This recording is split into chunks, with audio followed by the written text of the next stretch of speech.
Now, Netanyahu's defenders often describe this as a dispute over process, as though critics are quibbling about form while substance remains available elsewhere. Well, that argument falls apart immediately.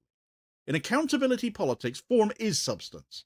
Authority does not flow from the length of a report or the seriousness of its tone. It flows from the credibility of the process that produced it. Without independence, findings remain contested, responsibility remains diffuse, and the original failure remains live. And this is why the idea of a government-controlled inquiry does not solve the problem, even in theory. An inquiry designed, scoped, and overseen by Netanyahu and his executive cannot resolve questions about executive responsibility, themselves in other words, in a way that persuades those who already doubt the executive's good faith. It's not cynicism, is it? It's institutional logic. It's common sense.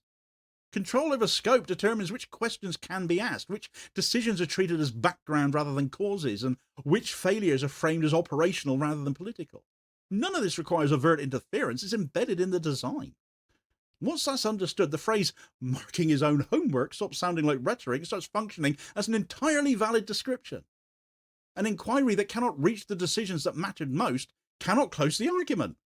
It might generate some recommendations, maybe. It might identify some failures lower down the chain of command.